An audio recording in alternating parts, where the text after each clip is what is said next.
Channel में स्वागत करती हूँ। आज मैं आपके लिए लेके आई हूँ नेक्स्ट टॉपिक। आज का हमारा टॉपिक है पारिवारिक बचत, अर्थ तथा महत्व। तो हम इसमें जानेंगे पारिवारिक बचत क्या है, उसका अर्थ, महत्व के बारे में अध्ययन करेंगे।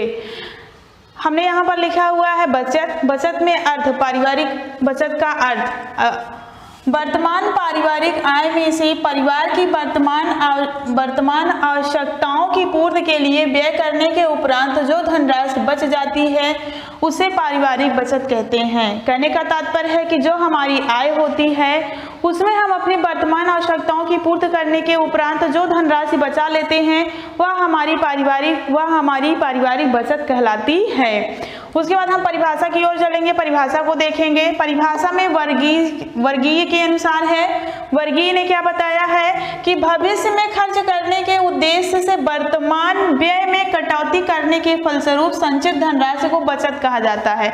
कहने का मतलब है कि हम भविष्य में खर्च करने के उद्देश्य से, कहने का तात्पर्य है कि भविष्य में खर्च करने के उद्देश्य से अपने वर्तमान जो है आवश्यकताओं में जो कटौती कर लेते हैं और उससे जो धनराशि बचा लेते हैं वही बचत कहलाती है।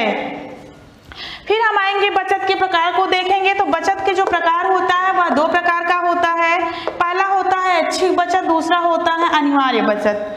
ऐच्छिक बचत वह बचत होता है जिसमें हमें किसी प्रकार का दबाव नहीं होता है, इसे हम स्वयं अपनी इच्छा से बचा सकते हैं, यह हमारा ऐच्छिक बचत कहलाता है।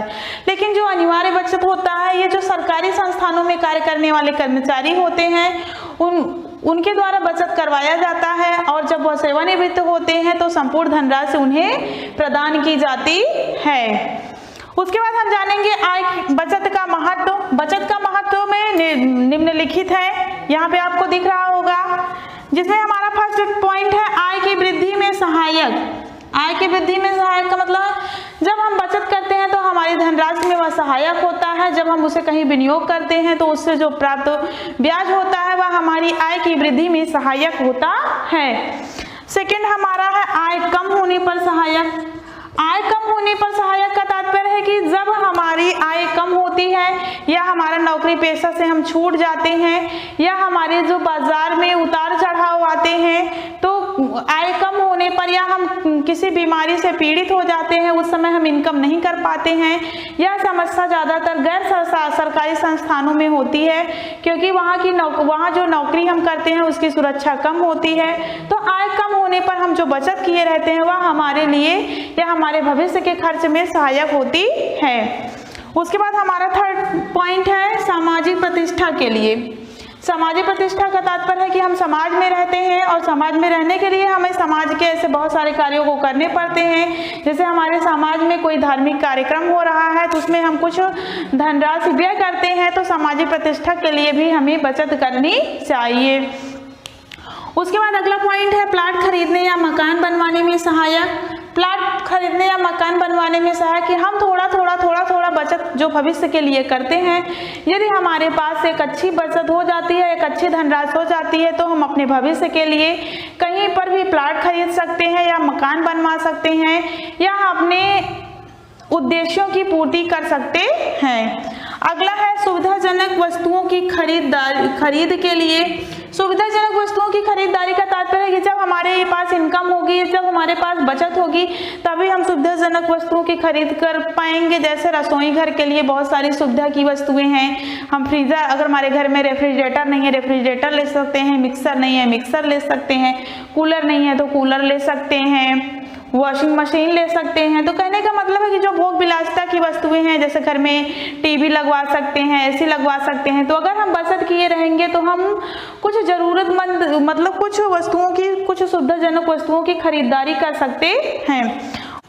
नेक्स्ट सहायक, अवकाश का समय व्यतीत करने के सहायक का तात्पर्य है कि जब हम अवकाश ले लेते हैं या हम कहीं या छुट्टी हो जाती है हमारी सरकारी या गैर सरकारी संस्थानों से, तो जो समय उस समय जो हम बचत किए रहते हैं उससे हम अपनी वर्तमान आवश्यकताओं की पूर्ति कर सकते हैं या हम कहीं पर घूमने जा सकते हैं, जैसे किसी तीर्थ स्थान पर जा सकते हैं, कहीं घूमने जा सकते हैं।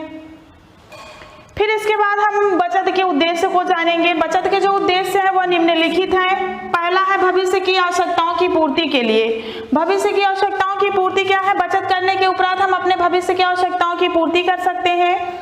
बचत नहीं किए गए रहेंगे तो हम अपने भविष्य की आवश्यकताओं की पूर्ति नहीं कर पाएंगे। तो हम अपने उज्जवल भविष्य के लिए या उज्जवल भविष्य के लिए, या जैसे हमारे घर में हमको कोई, जैसे घर में शादी है, विवाह है, उत्सव है, तो उसके लिए भी हमें बचत करना पड़ता है। या हमारे घर का जो छात्र है वह पढ़ रहा है, उसको कोई हायर एजुकेशन लेना होता है, तो उसके लिए भी हमें बचत करनी पड़ती है।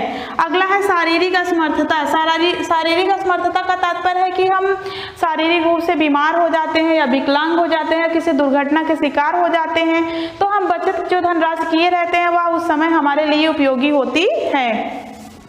अगला है नौकरी से अवकाश प्राप्त करने पर। नौकरी से अवकाश प्राप्त करने का मतलब है कि जब हम नौकरी से अवकाश प्राप्त कर लेते हैं या हमारी नौकरी छूट जाती है, तो उस समय में जो हम धनराशि बचत किए रहते हैं उसके माध्यम से हम अपनी जीविकोपार्जन चला सकते हैं। उसके बाद अगला है वृद्धावस्था में आर्थिक संरक्षण। वृद्धावस्था में आर्थिक संरक्षण का मतलब है कि जब हमारे शरीर के निष्क्रिय हो जाता है व क्रियाशील नहीं रहता है, तो जो हम धनराशि बचत किए रहते हैं उससे ही हम अपना जीवन यापन कर सकते हैं। उसके बाद अगला है धनोपार्जन करने वाले व्यक्ति की मृत्यु होने पर। आकस्मिक हमारे घर में अगर कोई दुर्घटना हो जाती है, हमारे घर में कोई कमाने वाला एक है और उसकी मृत्यु हो जाती है, तो हम जो बचत किए रहते हैं कुछ समय तक उससे अपना जीवन यापन कर सकते हैं। उसके बाद है अकारण आय बंद होने पर। अकारण आय बंद होने पर यह ज्यादातर जो प्राइवेट संस्थान होते हैं वहाँ पे यह समस्या होती है, जो गैर सरकारी संस्थान होते हैं वहाँ पर समस्या होती है। किसी कारणवश हमारी नौकरी छूट जाती है या अकारण आय बंद हो जाती है, तो हम जो बचत किए रहते हैं उससे अपना जीवन यापन करते हैं। तो मैं आशा करती हूँ कि आपको हमारा टॉपिक पसंद आया होगा। पसंद आया है तो हमारे चैनल को लाइक करें, शेयर करें, सब्सक्राइब करें। घर में रहें, हंसते रहें, खुश रहें। जय हिंद, जय भारत।